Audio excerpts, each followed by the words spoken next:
먼저 포로 시대와 포로 귀환 시대 두 가지를 배우겠습니다. 먼저 제가 중요한 내용만 먼저 말씀드리고 자세한 내용은 성경 읽으면서 좀 얘기를 해볼게요.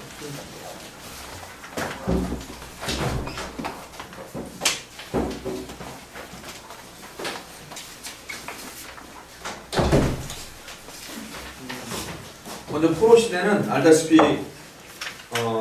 북이스라엘에 대한 이야기가 아니에요. 북이스라엘은 아수르에 의해서 그냥 멸망을 당했고, 그 다음에 남유다가 바벨론에 의해서 포로로 70년 동안 포로 생활을 하게 돼요. 그때의 포로 시대에 있었던 그 이야기들을 이야기할 건데요. 세 가지를 살펴볼 거예요. 먼저는 이 포로 생활이 시작될 것이다 라고 누군가가 예언을 합니다. 그 예언자가 누구인지, 그 예언의 내용이 무엇인지를 먼저 볼 거고요. 두 번째로는 그 예언대로 포로 생활이 시작되어져요. 그래서 포로 생활의 현실을 볼 거예요. 그리고 마지막에는 하나님이 도대체 왜 이 포로 생활을 할 수밖에 없게끔 만들었는지, 그 포로 생활에 대한 의미, 이 세 가지를 한번 살펴볼 거고, 두 번째로는 그 포로 귀환 시대에는 포로 70년 이후에 포로가 이제 귀환하게 되는데, 그때 이제 1차, 2차, 3차에 거쳐서 오게 돼요. 1차에 왔을 때 성전을 재건하고, 2차에는 영적으로 재건되어지고, 세 번째는 성벽이 재건되어지는 사건이 있거든요. 그 부분까지 살펴볼게요. 먼저 포로 생활을 예언한 선지서가 있어요. 예언서. 그게 뭐냐면, 앞으로 영적 타락이 너무 심했기 때문에 이스라엘 유다 백성이 포로로 잡혀갈 것이다, 하나님께서 그렇게 말씀하신다, 그러니까 우리는 회개하자 라고 예언했던 사람도 있어요. 누구냐면 모든 예언서입니다. 구약성에 있는 모든 예언서가 다 그거예요. 그걸 예언하고 있고, 특별히 예레미야서에 굉장히 많이 나와 있어요. 예레미야서는 그 포로 생활에 대한 예언을 하다가 감옥에도 가고 욕도 먹고 뭐 매국노 소리도 듣고 했던 사람이 예레미야예요. 그래서 예레미야의 별명이 눈물의 선지자. 맨날 우는 거예요. 나라 때문에 울고 억울해서 울고 맨날 우는 거예요. 그래서 눈물의 선지자예요. 예레미야서를 읽으실 때는 예레미야가 지금 포로 생활을 할 거다라고 예언하는 것보다 라고 보시고 읽으시면 돼요. 나머지 예언서는 회개하라, 안 그러면 포로로 잡혀간다, 그렇게 보시면 되고. 자, 포로 생활의 현실은 물질적 환경은 굉장히 좋았습니다. 사실은 바벨론이 그 당시에 선진국이었기 때문에 문화생활 안에 전혀 지장이 없었어요. 그리고 이 사람들이 포로로 잡혀갔음에도 불구하고 그냥 억압하거나 그런 게 아니라 그냥 자기들 민족처럼 살게 했어요. 그래서 물질적으로는 풍요로워요. 그런데 영적으로는 굉장히 슬픈 생활이에요. 왜? 신을, 하나님을 섬길 수가 없었기 때문에. 근데 그 부분이 있어요. 물질적으로는 풍요하나 영적으로는 굉장히 처절했다, 이렇게 보시면 되고, 그 의미가 있어요. 의미는 뭐냐면 하나님의 징벌이지 않습니까? 동시에 깊은 영적 유익과 각성이 있다는 것을 보여주기 위함이다, 이렇게 보시면 돼요. 그 포로 귀환 시대는 아까 말씀드린 것처럼 그 포로로 귀환하게 되는데 3차에 걸쳐서 오게 돼요. 성경으로 말하자면 에스라 1장부터 시작해서요, 느헤미야 2장까지가 포로 귀환입니다. 그러니까 에스라 1장부터 느헤미야 2장까지가 포로가 귀환되는 장면들 묘사하고 있어요. 그러니까 에스라 보실 때 여러분들은 이건 포로가 귀환되는 거구나, 그러니까 포로 귀환 시대 때 쓴 거구나, 이렇게 보시면 돼요. 성전 재건할 때는 에스라 3장에서 6장까지가 성전 재건에 대한 이야기가 나와요. 에스라서를 읽을 때 그렇게 읽으시면 돼요. 에스라서는 성전 재건에 관한 이야기구나. 그리고 영적으로 재건되는 상황이고, 영적 재건이 뭐냐면 하나님에 대한 실망감으로 가득 차고 하나님의 일을 하기가 어려운 상황에서 회개하라, 일어나라, 일하자, 이런 것들 다시 한번 재건하는 과정이거든요. 그거는 에스라 7장부터 10장까지, 느헤미야는 7장부터 10장까지. 그러니까 에스라와 느헤미야는 그런 일들이 벌어지는 거다, 이렇게 보시면 돼요. 성벽이 재건되어지는데 이건 느헤미야 1장부터 6장까지. 성벽은 느헤미야서만 나옵니다. 느헤미야 1장부터 6장까지. 자, 조금 더 자세하게 볼게요. 먼저 성경을 먼저 볼게요. 시편 137편을 보십시오.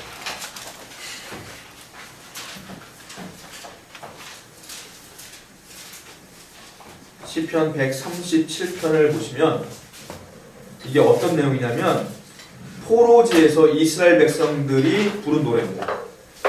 바벨론 포로지에서 이스라엘 백성들이 부른 노래를 가지고 시편에 쓴 거예요.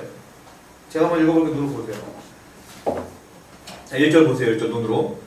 우리가 바벨론의 여러 강변 거기에 앉아서 시온을 기억하며 울었도다. 바벨론의 강변이 뭡니까? 바벨론에 포로 잡혔다는 소리예요. 이게.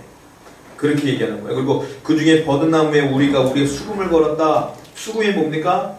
노래할 때 쓰는 악기잖아요. 그 수금을 걸었다는 건 뭐야? 노래 못한다 이거지. 찬송을 못하고 있다 이 말이에요. 3절 보면은 이는 우리를 사로잡은 자가 거기서 우리에게 노래를 청합니다. 우리를 황폐하게 한 자가 기쁨을 청하고 자기들 외에 시온의 노래 중 하나를 노래하라. 무슨 말이냐면 야 찬송가 하나 불러봐. 니네 잘 부르는 거 있잖아. 이렇게 물어본다는 거야.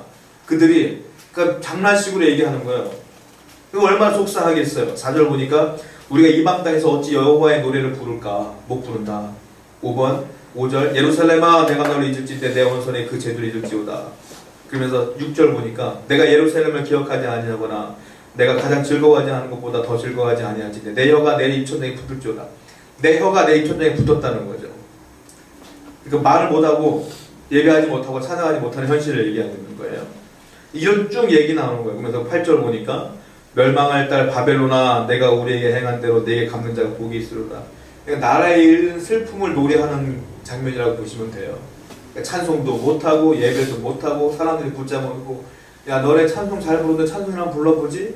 놀리고 이런 현실을 137편에 노래하고 있다라고 보시면 돼요.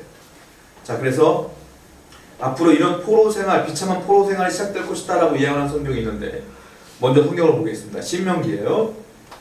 신명기 4장 25절을 보세요. 신명기에서 이미 예언을 합니다. 신명기 4장 25절부터 28절까지 교독해 봅시다. 제가 25절 읽고 여러분이 26절 읽으면서 교독해 봅시다. 네가 그 땅에서 아들을 낳고 손자를 얻으며 오래 살 때에 만일 스스로 부패하여 무슨 형상의 우상이든지 조각하여 네 하나님 여호와 앞에 악을 행함으로 그의 노를 일으키면 내가 어느 천지를 불러 증거를 삼노니 너희가 요단을 건너가서 어느 땅에서 속히 망할 것이라. 너희가 거기서 너희의 나라를 지지 못하고 전멸될 것이니라.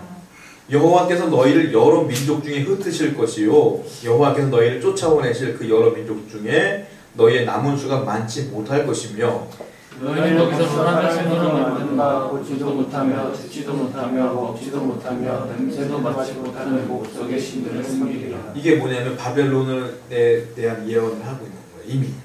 이미 신명기 때 너희들이 죄를 지면 이렇게 될 거야 라고 예언을 했고요. 예레미야에서에 오면은 더 신랄하게 예언을 합니다. 예레미야 1장을 한번 보세요. 자, 예레미야서 1장 1절입니다. 이것도 한번 교독해 볼게요. 예레미야서 1장 1절부터 3절까지 직접적으로 그 포로 생활을 선포한 사람은 예레미야입니다. 직접적으로 선포한 사람이에요. 1절부터 3절까지 제 1절 읽을게요. 베냐민 땅 아나돗의 제사장들 중 힐기야의 아들 예레미야의 말이라. 아모레 아들 유다의 왕 요시야가 다스리니 10년에 여호와의 말씀이 예레미야에게 임하였고 요시야의 아들 유다의 왕 여호야김 시대부터 요시야의 아들 유다의 왕 시드기야의 11년 말까지 곧 5월에 예루살렘에 사로잡혀 가까지 말이라. 예루살렘에 사로잡혀 가까지 활동했던 사람이 누구냐? 예레미야다라고 얘기하고 있는 거예요. 그리고 그 이후에 있는 모든 말은 전부 다가 거기에 대한 예언이다 보시면 돼요. 자, 어떻게 예언하나 보자고요. 예레미야 13장을 보십시오. 13장 9절입니다. 13장 9절. 원래 1절부터 9절까지 보시면 되는데 9절 말씀이 어차피 내가 설명해 드릴 거니 9절 말씀만 읽어봅시다. 시작. 여호와께서 이와 같이 말씀하시니라. 내가 유다의 교만과 예루살렘의 큰 교만을 이같이 썩게 하리라. 1절 말씀부터 보면은 어떤 실물 설교를 하는 거예요. 하나님께서 예레미야에게. 자, 1절 말씀 보면 뭐가 나오냐면 여호와께서 이와 같이 내게 이르시되 너는 가서 뱃띠를 사라 그랬어요. 내 허리에 띠고 물에 적시지 말라 하시기로. 무슨 말이냐면 뱃띠를 사라. 배로 만든 띠를 사라. 속옷이기도 해요. 이것은. 뱃띠를 사요. 2절 말씀 보니까 하나님 뭐라고 말하냐면 야 띠를 사다가 허리에 띄어라. 띄었어요. 3절 말씀 보니까 뭐라고 말하냐면 너는 사서 허리에 띄 띠들을 가지고 가서 거기 유브라데 즉 강이잖아요. 강. 유브라데 강 옆에 가서 바위 틈에 감추래요. 그러니까 강물이 흐르는 바위 틈에 감추래요. 습기가 있겠어요? 없겠어요? 있겠죠 당연히. 그러니까 습한 곳에다 숨겨놓으래. 그리고 5절 말씀 보니까 유브라데 물가에 감췄거든요. 나중에 6절 말씀 보니까 그 띠를 다시 가져오래요. 하나님이. 가져왔어요. 7절 말씀 보니까 어떻게 돼? 그 띠가 썩었어. 습기가 있으니까 썩을 수밖에 없지. 더운 나라니까 거기가. 썩었어. 그리고서 그 썩은 띠를 보고 하나님이 말씀하신 게 9절이요. 9절 뭐라고 했냐면 봐라 여호와께서 이같이 말씀하시니라 내가 유다의 교만과 예루살렘 큰 교만을 이같이 썩게 하리라. 무슨 말 예레미야에게 뭐라고 하냐면 실물 설교하는 거예요. 배 뒤에 숨겨놔 갖고 와봐 다 썩었지. 그래 내가 이스라엘 이렇게 썩었어. 그렇기 때문에 내가 이들을 멸망시킬 거야. 이 얘기를 직접 들은 거예요. 이게 입체적으로 들은 거야 하나님한테 예레미야가. 그러니까 너무너무 가슴이 답답해서 이때부터 막 선포하는 거예요. 회개하자 회개하자 회개하자. 그때 이 내용이 뭐냐 예레미야의 내용이다. 이렇게 보시면 되고 그 뒤에 예레미야 애가서가 있어요. 이것도 역시 회개하자는 그들을 보면서 애곡하는 내용의 애가예요. 그러니까 예레미야서는 시대를 참 어려운 시대에서 예언했던 사람이에요. 이 사람.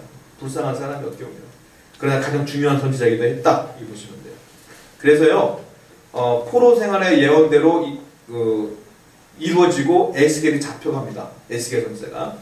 11개 하서를 볼게요. 11개 하. 이게 예언서뿐만이 아니고 역사서에서도 이런 얘기가 나와요. 11개 하 25장을 보십시오. 11개 하 25장 27절이에요. 11개 하 25장 27절. 우리 한번 같이 한번 읽어봅시다. 11개 하 25장 27절. 시작. 유다의 왕 여호야긴이 사로잡혀간 지 37년 곧 바벨론의 왕 에윌무로닥이 즉위한 원년 12월 그달 27일에 유다의 왕 여호야긴을 옥에서 내놓아 그 머리를 들게 하고 이때 에스겔 잡혀가는 거예요. 이때 포로 생활이 시작된다는 얘기고 에스겔 선지자 잡혀가죠. 예레미야 잡혀가죠. 이때 다 잡혀가요. 다니엘 잡혀가죠. 다 잡혀가는 거예요. 한 10,000명 정도가 잡혀가요. 10,000명. 근데 국민 10,000명이 아니라 국민 중에 가장 똑똑한 사람들만 잡혀가요. 리더들만. 그 10,000명이 넘어요. 그때 포함된 사람이 에스겔, 예레미야, 다니엘 이 사람 다 잡혀가는 거예요. 이게 이제 예언되어지는 겁니다. 그리고 이제 포로 생활이 시작되니까 어떻게 돼요? 고난이 시작되는 겁니다. 어쩔 수 없어요. 우리나라도 일제 시대에 나라를 빼앗겼을 때 먹고 사는 데 지장은 없었으나 여러 가지 고난이 있었잖아요. 그 고난이 시작되는 거예요. 자, 고난이 있었을 때에 그 고난의 내용이 나오거든요. 예레미야 29장을 한번 보세요. 예레미야 29장. 예레미야 29장 1절부터 10절인데 자 이게 뭐냐면 고난 영성의 최고의 본문이다 이렇게 보시면 돼요.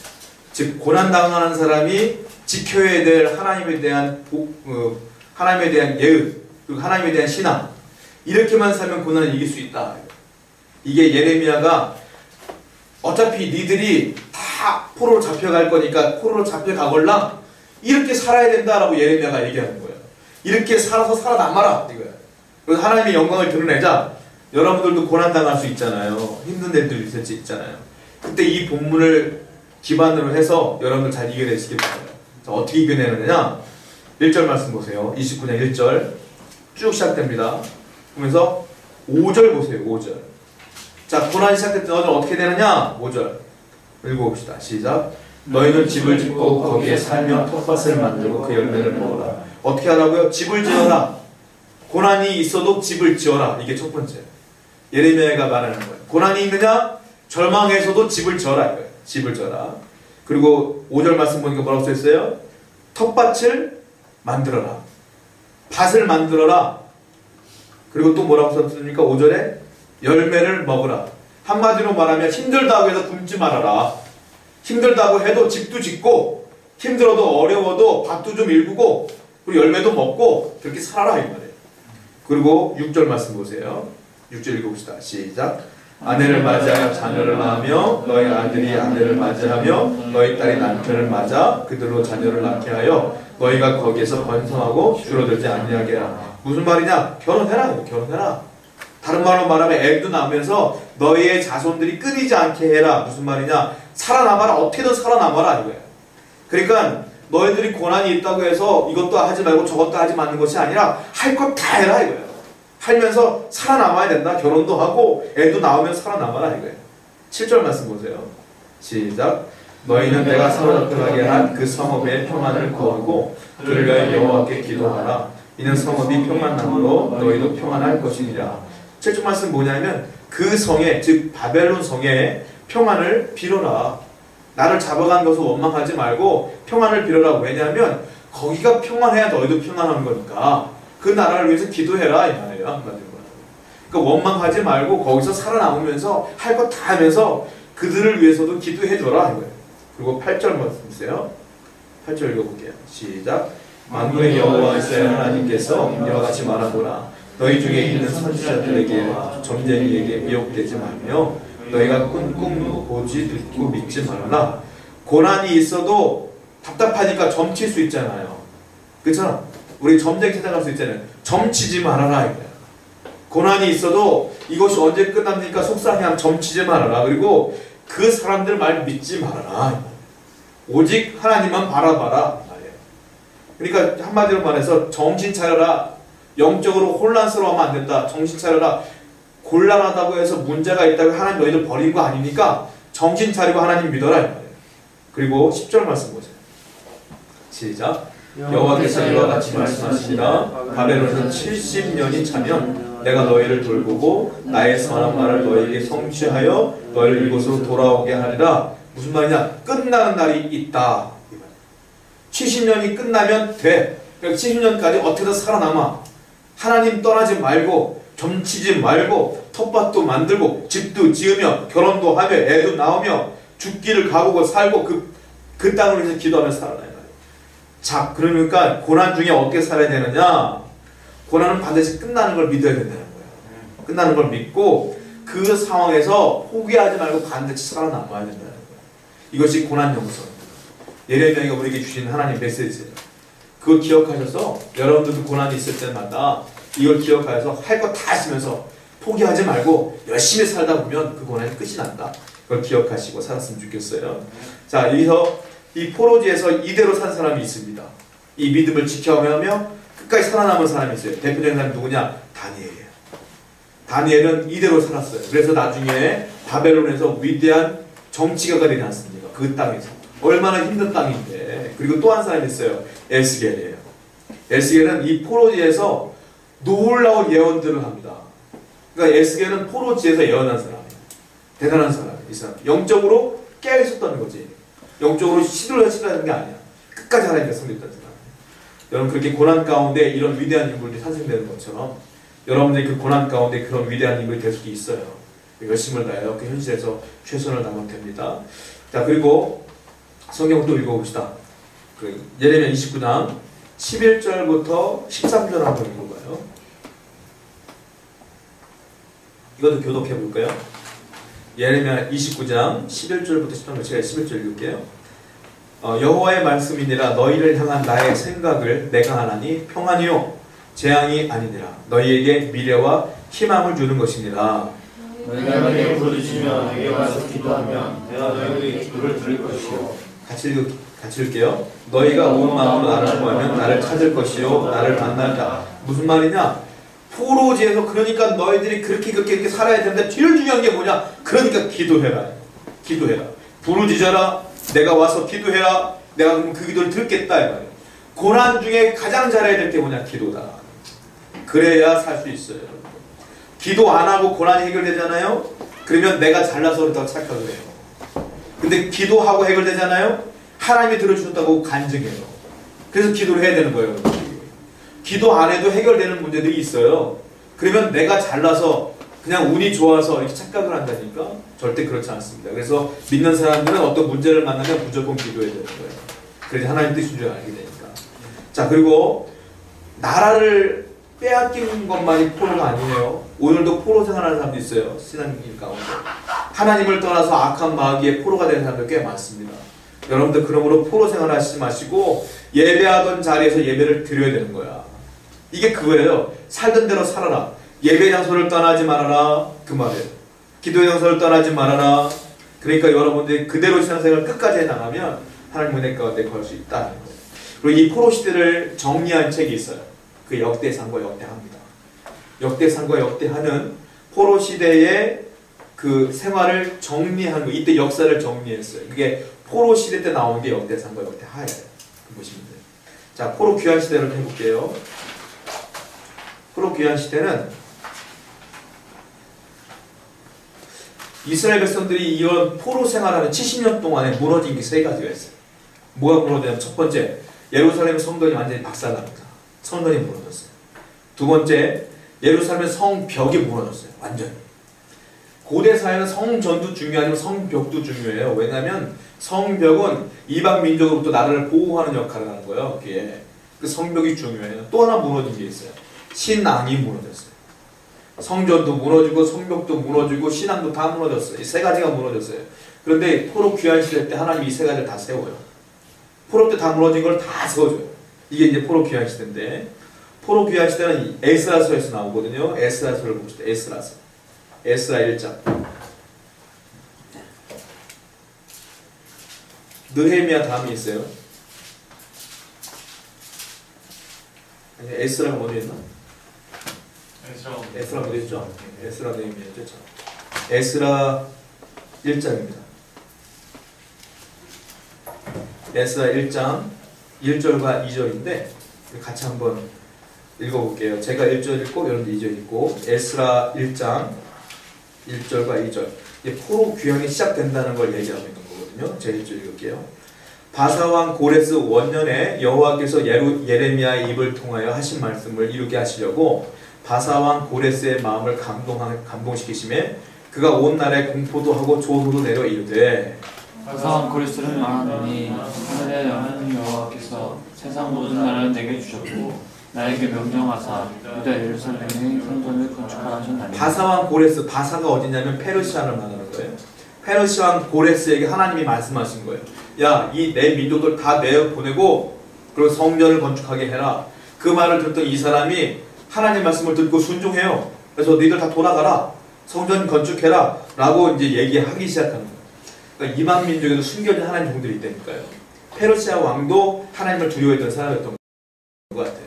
이 사람이 다 칙령도 만들고 조소도 꾸며서 다 내려보내는 거예요. 근데 이때부터 포로 귀환이 시작되는 겁니다. 1차로 한꺼번에 다 갈 수가 없어요. 왜? 한꺼번에 다 가버리면, 이스라엘 사람들 다 가버리면 그동안 70년 동안 쌓았던 게 한순간에 무너지니까 조금씩 내려보내는 거예요. 이게 3차에 걸쳐서 보내는데 1차로 귀환하는 사람도 있어요. 2장입니다. 에스라 2장. 2장 1절과 2절이에요. 자, 여기서 외울 게 하나 생겨요. 외울 게. 2장 1절 제가 읽고 여러분 2절 읽는 거예요. 옛적에 바벨론 왕 느부갓네살에게 사로잡혀 바벨론으로 갔던 자들의 자손들 중에서 노임을 받고 예루살렘과 유다 도로 돌아와 각기 각자의 성읍으로 돌아간 자, 그 스루바벨과 예수와 미레와 스라 유다야 모두르게와 불상과 이스라엘과 비그와 룸과 바라 등과 함께 나온 이스라엘 백성의 묘사가 네, 이렇게 이제 출발하는 거예요. 이제 이 사람들이 돌아오는 거예요. 여기 또 2절 말씀 보면 제일 먼저 누가 나오냐면 스룹바벨이 나오죠. 스룹바벨이 1차 포로 귀환의 리더가 됩니다. 이 사람이 리더예요. 자, 몇 명이 오냐면, 자, 명수가 이러하니라 3절부터 보면은 바로스 자손이 2170명이요. 그 다음에 4절 보니까 스바데아 자손이 372명이요. 명수가 쭉 나와요. 이걸 다 합치면 몇 명이 나면 49,897명이에요. 49,897명. 그러니까 1차 포로 때 귀환된 사람은 거의 5만 명이라고 보시면 돼요. 49,897명이 1차 때 돌아와요. 이때 리더가 그냥 스룹바벨. 중요한 사람이에요. 스룹바벨. 자, 1차 때 돌아와서 이 사람들이 뭘 하느냐? 2장 68절을 보세요. 64절을 먼저 볼까? 제가 말씀드린 걸 직접 눈으로 보여놨으니까.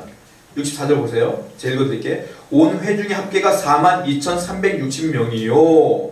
65절 그 외에 남종과 여종이 7,337명이요.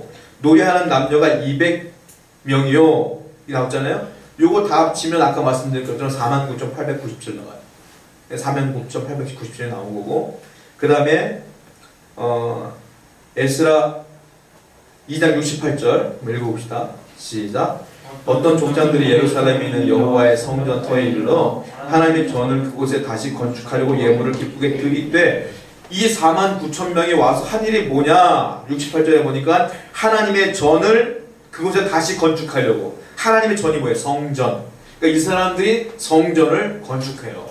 예루살렘에 오자마자 성전부터 건축한다. 즉 1차 포로 리더 누구? 스룹바벨. 한 일 뭐? 성전 건축. 중요한 거예요. 두 가지를 봅시다. 스룹바벨 성전 건축. 그리고 에스라 7장을 보세요. 그래서 나머지 3장부터는 이 사람들이 성전을 건축하는 이야기들이 벌어지는 거예요. 에스라서 읽을 때 그렇게 읽으시면 되는 거예요. 성전 건축한 이야기가 진행되다가 7장에 넘어오면서 2차 포로가 귀환합니다. 7장 1절 한번 읽어볼게요. 시작. 이후에 바사왕 아닥사스다가 왕위에 있을 때에 에스라라 하는 자가 있으니라. 그는 스라야의 아들이요 아사레의 손자요 힐기야의 증손이요. 여기서 누가 나옵니까? 에스라. 에스라가 2차 때 오게 돼요. 자, 2차 때 리더가 누구냐? 에스라. 에스라가 2차 때 리더예요. 6절 보세요. 에스라 7장 6절 읽어봅시다. 시작. 이 에스라가 바벨론에서 올라왔으니 그는 이스라엘 하나님 여호와께서 주신 모세 율법에 익숙한 학자로서 그의 하나님 여호와의 도우심을 입음으로 왕에게 구한 것을 다 받는 자이더라. 이 사람 뭐냐? 에스라는 누구냐? 학자입니다. 학자. 성경학자예요. 이 사람 성경학자입니다. 자, 에스라는 성경학자고 7장 9절 보십시오. 6절 말씀 보니까 바벨론에서 올라왔다고 써있죠? 이게 바벨론에서 왔다는 소리예요. 지금 9절 말씀 보세요. 7장 9절 시작. 첫째 달 초하루에 바벨론에서 길을 떠났고 하나님의 선한 손에 도우심을 입어 다섯째 달 초하루에 예루살렘에 이르니라. 자, 첫째 달이면 몇 월입니까? 1월입니다. 1월. 첫째 달. 초하루는 언제입니까? 1일입니다. 그러니까는 첫날에 출발을 해요. 바벨론에서. 그리고 언제 도착했어요? 다섯째 달 5월 초하루. 그럼 몇 개월에 걸친 거예요? 몇 개월 걸린 거예요? 4개월 걸린 거예요. 그러니까 바벨론에서부터 시작해서 이스라엘까지 4개월 동안 온 거예요. 지금 2차 포로 귀환이 이렇게 온 겁니다. 4개월에 걸쳐서 온 거예요. 7장 10절 보세요. 10절 몇 명이 왔나 보자고요. 10절 시작. 에스라가 여호와의 율법을 연구하여 준행하며 율례와 규례를 이스라엘에 가르치기로 결심하였더라. 에스라가 오면서 결정한 게 뭐냐면 내가 여호와의 율법을 연구하고 준행하겠다 이런 결정을 해요. 그리고 율례와 규례를 이스라엘 사람이 가르치겠다라고 결정을 하고 오는 거예요. 에스라가 한 일은 그래서 뭐냐면 성전 건축한 것도 아니고 성벽 건축한 것도 아니고요. 무너져 있는 신앙을 건축해요. 이 사람. 이스라엘 사람들 신앙이 없잖아요. 지금 70년 동안 이방신을 섬기다 왔잖아. 하나님을 가르치는데 애를 쓰는 분이 에스라예요. 율법학자이며 제사장 역할을 합니다. 이 사람. 그래서 에스라를 얘기할 때 학자요 제사장이다 이렇게 보시면 됩니다. 자, 그리고 몇 명이 돌아오냐면 이때 8장을 보세요. 에스라 8장 3절부터 20절까지인데요 3절부터 보면 나오죠. 남자가 150명이요 또 남자가 200명이요 300명이요 50명이요 쭉 숫자가 나오죠. 다 합치면 몇 명이냐면 총 1754명입니다. 2차 포로 때는 1754명이 돌아와요. 1차 때 몇 명 돌았다 그랬어요? 3897. 네. 2차 때는 1700밖에 안 와. 왜 이렇게 적을까요? 왜 그러냐면 1차 때 사람들이 와 나라가 해방됐구나 왔어요. 왔는데 2차를 가려고 했더니 또 바사왕 고레스가 얘기해요. 야 가. 근데 사람들이 뭐라고 말하냐면 안 가요. 왜 안 가냐? 70년 동안 살았으니까 내 집이 여기 있어. 70년 동안 내 자손이 다 여기 있어. 내가 장가도 보내고 내 아들도 시절 보내서 다 여기 있는 거야. 식구들이. 직장도 여기 있고. 가면 내가 새로운 땅에서 거둬야 되는 거 아니에요. 그러니까 가고 싶지가 않아. 남아있는 사람이 대부분이고요. 떠난 사람이 1700 정도 되는 거예요. 이 사람만 떠나게 돼요. 그래서 2차 때는. 그리고 대부분 사람들이 그 땅에서 신앙도 좋지만 먹고 사는 것도 중요해요. 남아있는 사람들이 꽤 많았다. 이렇게 보시면 됩니다. 남아있는 사람 빼고 온 사람이 1754명이 들어왔어. 그리고 여기서 끝나느냐? 또 포로가 귀한데요. 3차는 느헤미야에서 나와요. 느헤미야. 그 다음에 느헤미야에서 보세요. 느헤미야 1장. 느헤미야 1장 1절부터 4절입니다. 3차 귀환까지가 나오는데 정말 같이 한번 교독해 볼게요. 제 1절 읽겠습니다. 하가랴의 아들 느헤미야의 말이다. 아닥사스다 왕 제20년 기슬로월에 내가 수산궁에 있는데 내 모든 왕가나에 하나님과 두 사람과 함께 유다에서 예를 겪고 내가 그 사로잡힘을 면하고 남아있는 유다와 예루살렘 사람들의 형편을 문주 그들이 내게 이르되 사로잡힘을 면하고 남아있는 자들이 그 지방 거기에서 큰 환난을 당하고 능욕을 받으며 예루살렘 성은 허물어지고 성문들은 불탔다 하는지라.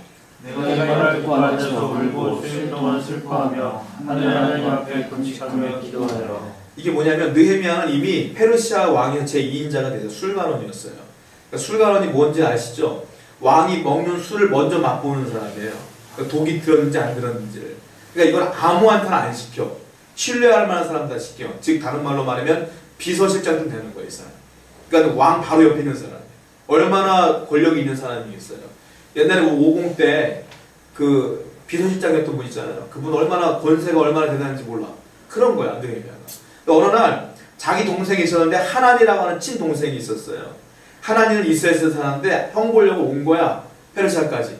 형 보려고 왔는데 이스라엘을 물어보는 거야. 이 느헤미야가 야 우리 나라 어떠냐? 하나니가 뭐라고 말하냐면 큰일 났어 형. 우리 예루살렘 성은 다 허물어졌고 지금 성문들은 다 불탔어.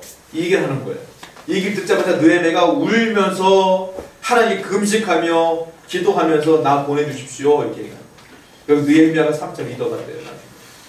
대단한 사람이야. 자기 모든 걸 다 버리고 하나님의 성전을 건축하기 위해서. 왜 그러냐면 성전은 건축하다가 말았고요. 그 당시에 성벽이 없으니까 이민족이 침공이 잦아.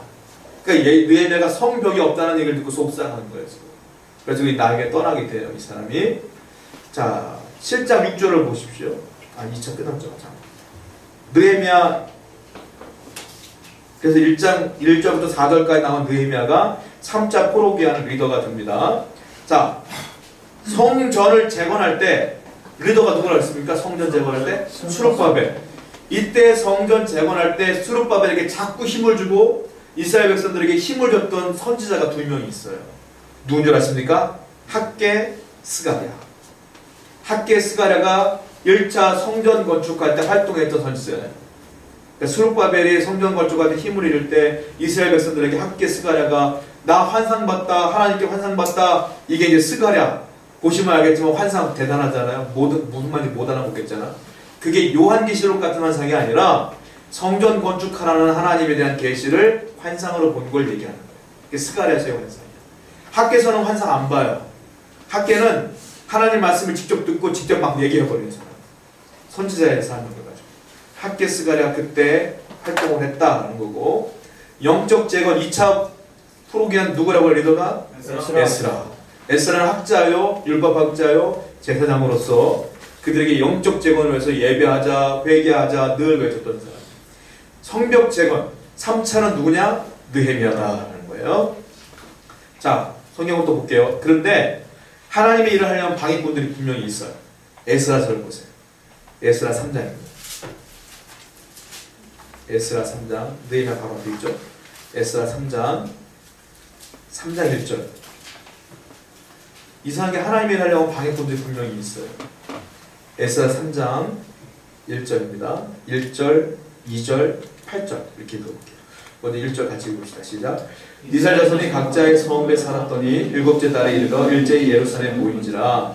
요사닥의 아들 예수아와 그의 형제의 제사장들과 스알디엘의 아들 수룹바벨과 그의 형제들이 다 일어나 이스라엘 하나님의 제단을 만들고 하나님의 사람 모세의 율법에 기록한 대로 번제를 그 위에 드리려 할세.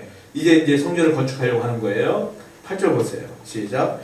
예루살렘에는 하나님의 성전에 이른 지 2년 둘째 달에 살델의 아들 스룹바벨과 요사닥의 아들 예수아와 한 형제의 제사장들과 레위 사람들과 앞으로 사로잡혔다가 예루살렘에 돌아온 자들이 공사를 시작하고 20회 이상의 레위 사람들을 세워 여호와의 성전 공사를 감독하게 하매, 이들이 감독하게 하는 거예요. 근데 방해가 시작됩니다. 4장을 보세요. 4장 1절입니다. 1절 말씀 보면 이런 말이 있어요. 뒤에 보면은 성전을 건축한 다음을 유다와 베냐민의 대적이 듣고, 대적들, 즉 반대파가 들은 거예요. 성전 건축한다는 얘기를 들은 거예요. 2절 보세요.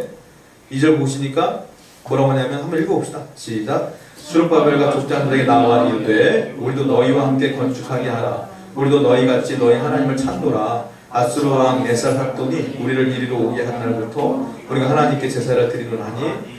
또 읽어봐요. 3절 시작. 스룹바벨과 예수아와 기타 이스라엘 족장들이 이르되 우리 하나님의 성전을 건축하는데 너희는 우리와 상관이 없느니라.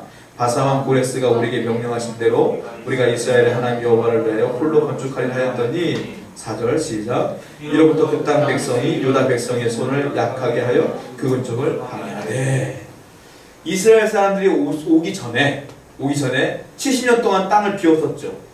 그 70년 만에 온 거잖아요. 근데 그 땅이 70년 사이에 그 땅이 비어있겠어요? 아니겠죠. 누군가가 살고 있었겠죠. 다른 민족이 살고 있었던 거야. 근데 이 사람들이 와서 성전을 건축한다는 얘기 듣고 야 우리도 건축하게 해라. 왜냐하면 이 사람들이 이스라엘 사람들을 명령해서 보낸 사람이 바사 왕이거든. 페르시아 왕이 건축하라고 시켰거든. 그러니까 공로를 같이 따기 위해서 우리도 같이 하자. 그랬더니 이 사람들이 아니야 너희들은 하나님 민족이 아니잖아. 우리끼리 할 거야. 그랬더니 이 사람들 화가 나서 건축을 방해하기 시작했다. 이제 건축을 방해해서 나중에 건축이 중단돼요. 그때 용기를 준 사람이 누구냐? 야 중단할 수 없잖아. 계속 해야지. 그 사람이 학개와 스가랴다. 그 성전을 건축해라. 자, 에스라 5장을 보세요. 5장 1절. 5장 1절입니다. 시작. 선지자들 곧 선지자 학개와 이또의 손자 스가랴가 이스라엘 하나님의 이름으로 유다와 예루살렘에 거주한 유다 사람들에게 예언하였더니. 2절 말씀 보세요. 시작. 예스알델의 아들 스룹바벨과 요사닥의 아들 예수아가 일어나 예루살렘에 있던 하나님의 성전을 다시 건축하기 시작하며 힘을 주는 거예요. 학개와 스가랴가. 그랬더니만 힘을 잃었던 스룹바벨이 다시 일어나서 또 건축하고 이런 일들이 벌어지는 거예요. 그러니까 학개 스가랴는 건축해라 건축해라 이 얘기가 계속 나와요. 제가 말씀드린 것처럼 학개는 환상을 안 봐요. 절대로 안 봐요. 하나님이 안 보여줘요. 환상을. 성격대로 일하시는 거야. 환상을 안 보고요. 직격탄 날려요. 직설적으로. 성전 건축 안 하는 너희 죄야 이거. 직접 처리하는 거예요. 학개는. 스가랴는 환상을 봐요. 처음부터 끝까지 환상을 봐요. 스가랴는 1장부터 환상만 나와. 직격탄은 절대로 안 날려. 직격탄을 날리는 사람은 선교사적인 은사가 있는 사람들이에요. 이 사람들은. 학개와 스가랴는 똑같은 시대에 있던 사람이지만 하나님은 다르게 일하시더라. 그래서 여기 보면 좀 이렇게 다혈질인 사람이 있는가 하면 좀 조용한 사람이 있고 그러잖아요. 다 하나님의 성령대로 사용하시는 거예요. 중요한 건 다 쓰임받을 수 있다. 이거예요. 그렇게 사용하셔요. 자, 그런데 누가 선배냐? 한번 볼게요. 스가랴가 선배냐? 학개가 선배냐? 자, 학개서를 보십시오. 학개서. 학개서 어디 있어요? 저 뒤에 있죠? 말라기 앞에. 학개 스가랴 말라기니까 학개 1장 보세요. 학개 1장 1절. 1절 한번 읽어봅시다. 시작. 다리오 왕 제2년 여섯째 달 곧 그 달 초하루에 여호와의 말씀이 선지자 학개로 말미암아 스알델의 아들 유다 총독 스룹바벨과 여호다의 아들 제사장 여호수아에게 임하니라 이르되. 그렇죠. 아까 읽었던 사람들 막 등장하잖아. 스룹바벨 등장하고.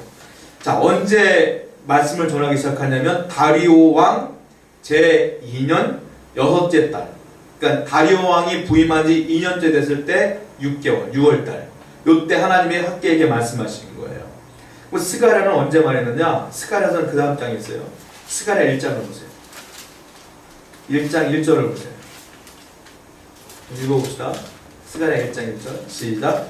다리오 왕 제2년 8째 달에 여호와의 말씀이 이또의 손자 베레가의 아들 선지자 스가랴에게 임하니라. 다리오 왕 제2년 몇 월째? 8째. 앞에 학기는 몇 월째? 6째. 누가 선배요?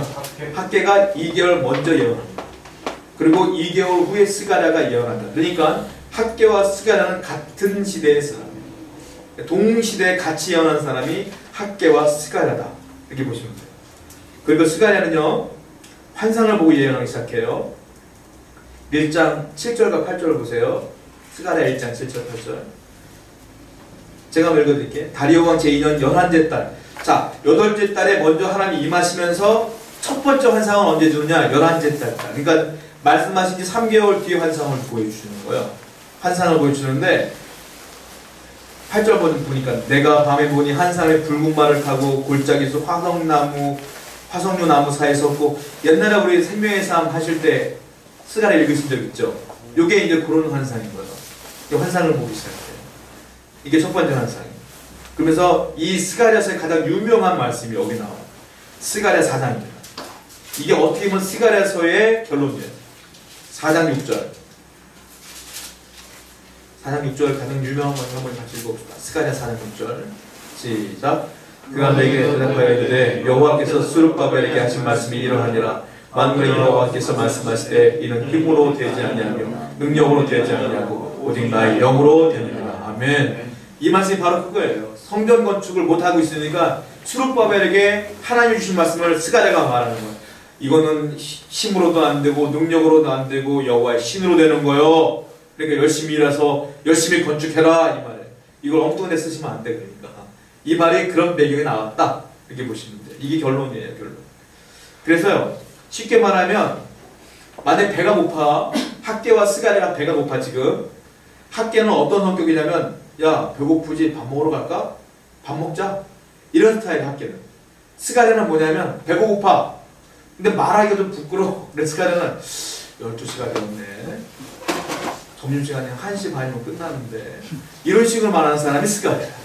그러니까 학개와 스가랴 성격이 완전 달라. 근데 하나님이 동시다발적으로 일하셨다. 그러니까 여러분들 교회에서 어떤 성격을 갖는 건 중요하지 않아요. 하나님께서 그 성격 맞춰서 다 일하시니까 이렇게 감사하면서 살아가는 거예요. 그래서 성전이 드디어 완성되어져요. 에스라서 다시 들어옵니다. 에스라가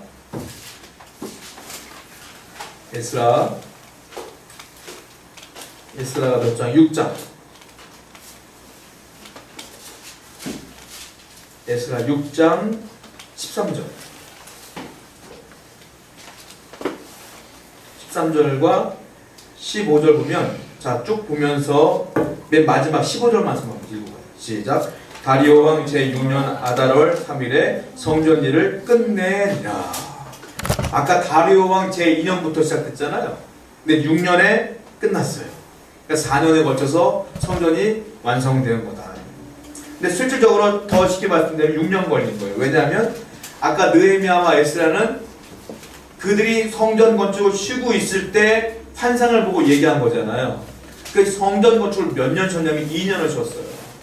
그러니까 다시 건축한 뒤에 4년 만에 완공된 거니까 총 건축된 시간은 한 6년 정도 돼요. 6년에 걸쳐서 2년 쉬고까지 해갖고 완공이 되어진다. 이렇게 보시면 됩니다. 그래서 성전이 건축된 거예요. 그 다음에 이제 에스라가 아까 영적으로 재건했다고 말씀드렸잖아요. 어떻게 영적으로 재건했느냐? 에스라서 7장을 보세요. 7장 1절 보면 아까 그 아살의 손자의 hilkiah의 증손이 이렇게 나왔고, 6절 보세요. 6절 보면 아까 학자라고 그랬죠? 학자라고 그랬고, 그리고 10절 말씀 보니까 율례와 규례를 가르치기로 결정했다고 그랬지 않습니까? 이 사람이 이제 이런 사람이라는 걸 지금 얘기하고 있는 거예요. 그래서 8장 넘어갔습니다. 에스라 8장 21절. 그랬던 에스라가 어떻게 2차 리더가 되어서 이스라엘로 오게 되느냐면, 이 사람의 각오가 여기 나와요. 각오. 어떤 각오라고 하느냐? 21절 한번 읽어보세요. 에스라 8장 21절. 시작. 그때 내가 아하와 강가에 금식을 선포하고 우리 하나님 앞에서 스스로 겸비하여 우리와 우리 어린아이의 모든 소유를 위하여 평탄한 길을 그에게 간구하였으니. 그리고 23절 한번 읽어보세요. 시작. 그러므로 우리가 이를 위하여 금식하며 우리 하나님께 간구하였더니 그의 응답하심을 입었느니라. 그 사람이 이스라엘 올 때 각오를 했는데, 내가 이 일을 위하여 금식하겠노라 하고 완전한 각오를 가져요. 그리고 진짜 23절에 금식을 선포하고 하나님께 기도하고 온 사람이에요. 하나님의 일을 할 때 그래서 이런 각오가 없는 사람은 쓰지 않아요. 여러분 각오가 돼 있어야 된다는 거예요. 그래서 이 사람이 열정을 가지고 일을 하는데 이 사람의 성격이 보통이 아니에요. 9장 보세요. 에스라 9장. 성격이 얼마나 터프하고 얼마나 대단한 사람인지 보자고요. 9장 1절 한번 읽어보겠습니다. 시작. 이후에 내게 나와 이르되 이스라엘 백성과 저 사람들과 내 사람들이 이 땅에서 떠나지 아니하고 가나안 사람과 해쪽 족과 브리스 사람들과 여부 사람들과 암몬 사람들과 모압 사람들과 애굽 사람들과 아모리 사람들의 가정한 일을 행하여 그들의 딸 맞이하여 아내와 며느리로 삼아 거룩한 자손이 그 지방 사람들과 서로 묻게 하는데 방목들과 구간들이 그 죄에 더욱 으뜸이 되었다 하는지라 내가 이 일을 듣고 속옷과 겉옷을 찢고 머리털과 수염을 뜯으며 기가 막혀 앉으니. 자 3절 말씀 보십시오. 성격 나와요. 1절과 2절 보니까 이스라엘 사람들이 죄를 지었다는 얘기를 들은 거예요. 지금 에스라가 3절 말씀 보니까 내가 이 일을 듣고 속옷과 겉옷을 찢어버려. 자기 속옷과 겉옷을 막 찢어. 성격이 얌전한 사람이 절대로 아니에요. 속옷을 막 찢고 겉옷을 찢고 머리털과 수염을 막 뜯어 막 수염 뜯으면서 기가 막히게 앉아있는 거예요. 그러니까 분에 못 이겨서. 에스라 이런 사람이 전혀 얌전하지 않다. 근데 하나님이 또 이렇게 이런 사람을 통해서 기가 막힌 일을 또 하십니다. 그러니까 여기도 성격 보통 많은 분들이 있을 거 아니에요. 다 그렇게 쓰는 거예요. 그 사람을 앞으로 에스라라고 불러. 성격 보통에서 에스라. 그리고 성격이 좀 부드러운 사람은 스가랴 이렇게 부르면 돼요. 이렇게 사용하셔요. 이렇게 열정의 사람이다. 그런 거예요. 자, 그래서 드디어 영적 재건이 시작되는데요. 10장을 보세요. 에스라 10장. 에스라 10장입니다. 10장 1절입니다. 아까 9장 1절 1절 보면 그 죄가 어떠냐면 대단해요. 막 2박 3일 결혼하고 막 이런 얘기가 나오는 거예요. 자, 10장 보니까 10장 1절 한번 보세요. 시작. 에스라 하나님의 성전 앞에 엎드려 울며 기도하여 죄를 자복할 때에 많은 백성이 크게 통곡하며 이스라엘 중에서 백성의 남녀와 어린아이의 큰 무리가 그 앞에 모인지라. 에스라가 성전 앞에 엎드려 울면만 기도했더니 이스라엘 백성이 같이 딱 모여요.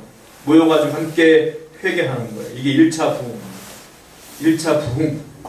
1차 부흥회가 시작되는 거예요. 여기서 막 부흥하며 회개하며 나오는 거예요. 그리고 성벽이 건축되어지고 나중에 또 성벽이 다 완성된 다음에 영웅들이 등장을 해요. 느헤미야, 에스라, 학개, 스가랴 이 사람들이 등장을 하면서 2차 부흥회를 또 감사하면서. 자, 성벽 재건을 볼게요. 느헤미야 넘어갑니다. 느헤미야 거의 다 왔어요. 이제 마지막 다 왔어. 반장 남았어. 반장. 느헤미야 1장 1절부터 4절 보면 성벽이 건축되어지는 거예요. 아까 느헤미야가 그 출발하는 내용이 여기 나와 있고요. 그리고 느헤미야 2장 보세요. 2장 1절입니다. 느헤미야 2장 1절. 시작. 아닥사스다 왕 제20년 니산월에 왕 앞에 포도주가 있기로 내가 그 포도주를 왕에게 드렸는데 이전에는 내가 왕 앞에 수심이 없었더니. 그리고 5절 보세요. 5절. 시작. 왕에게 아는데 왕이 만일 좋게 여기시고 종이 왕의 목전에서 은혜를 얻었사오면 나를 유다 땅 나의 조상들의 묘실이 있는 성읍에 보내어 그 성을 건축하게 하옵소서 하였는데, 이게요 참 하나님의 은혜인 게 포도주를 지금 그 술관원이 왕 앞에 인상 쓰고 있으면 사형이에요. 왕이 기분을 어드럽힌다고 해서. 근데 느헤미야는 그걸 알면서도 자기도 모르게 이스라엘 사람의 상황을 알다 보니까 인상 쓰게 있는 거예요. 인상 쓰고 있는 거예요. 근데 왕이 안 죽여요. 안 죽이고 너 왜 이렇게 근심이 많니? 이렇게 물어요. 그때를 틈타서 5절 말을 하는 거야. 왕에게 아뢰되 나 보내주세요. 얘기하는 거예요. 그러니까 하나님의 은혜로 그 사람 죽지 않고 보내주세요. 그래서 이 사람이 성벽을 건축하러 가는 거예요. 자, 느헤미야 2장 11절부터 13절. 2장 11절부터 13절. 보면 이제 성벽을 건축하러 가는데, 자 11절부터 보세요. 도착했습니다. 느헤미야가 시작. 내가 예루살렘에 이르러 머무른 지 사흘 만에 내 하나님께서 예루살렘을 위해 무엇을 할 것을 내 마음에 주신 것을 내가 아무에게도 말하지 아니하고 밤에 일어나 몇몇 사람들과 함께 나갈 때 내가 탄 짐승 외에는 다른 짐승이 없더라. 그 밤에 골짜기 문으로 나가서 용적으로 북문에 이르는 동안에 보니 예루살렘 성벽이 다 무너졌고 성문은 불탔더라. 도착하자마자 한 것은 밤에 몰래 정탐 가는 거예요. 어떻게 무너졌는가. 자, 보시면 13절에 보면 분문이라 나와요. 분문이 뭔 줄 아세요? 예. 이스라엘 사람들의 그 변, 오물들을 내가는 문이에요. 다른 문으로 가면 안 돼. 더러운 거기 때문에. 분문이 바로 그런 거예요. 이스라엘은 문이 많거든요. 느헤미야 3장을 보십시오. 3장 1절 문으로 보자고요. 어떤 문이 있는가. 3장 1절에 보면 중간에 뭐가 있으면 양문, 양문을 건축했다는 말이에요. 양문. 양문이 뭡니까? 양이 지나는 문이에요. 왜요? 제사 지낼 양들이 그 문으로 지나가요. 이 양문이에요. 그리고 3절 보세요. 3절에 뭐 있습니까? 어문, 어문 수산문. 이쪽으로만 다니는 거예요. 이스라엘 성도에 그렇게 문이 많아요. 그리고 6절 옛문, 옛문 있고 그 다음에 13절 골짜기문, 골짜기문 있죠? 골짜기문, 골짜기문은 사형수들 지나가는 거예요.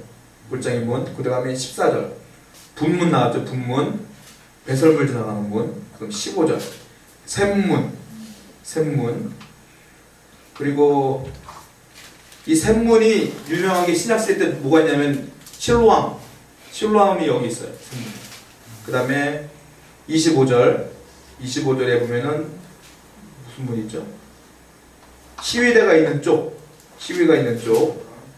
그리고 28절, 28절에 마문, 마문은 말이 다니는 거고요. 그 다음에 31절, 31절 한밑간문, 한밑간문. 한밑간문이 죄수들이 다니는 문이에요. 한밑간문, 한밑간문.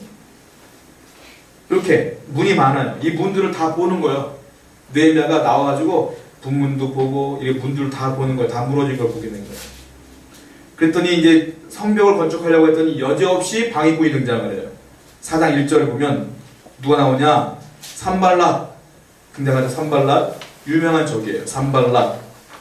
그리고 3절에 보면 암몬 사람 도비야, 도비야 등장을 합니다. 이렇게 등장을 해요. 자, 적군들이 방해를 했더니 느헤미야의 반응을 보십시오.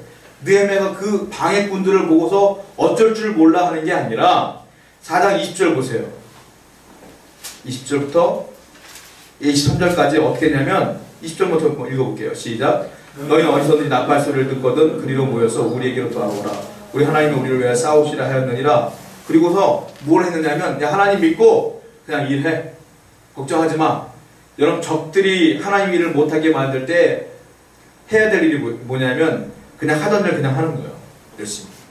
예배하는 사람은 예배하고 열심히 하는 거예요. 마지막까지. 말 끝내. 큰일 났다. 다들 큰일 났다. 끝. 여기까지 끝내. 끝나고 정리만 해드릴게. 자, 요거만 끝냅시다. 더 읽어야 되는데 원래 다들 힘들어요. 1차 리더 누구? 한 일은 뭡니까? 예. 적은 제가 아까 바쁘다 보니까 넘어갔는데 대적자 이름이 르훔과 심세예요. 르훔, 심세. 르훔과 심세가 적이었죠. 2차는 적은 없어요. 왜? 눈에 보이는 건축을 안 하니까. 2차는 영적 재건이니까. 리더 누굽니까?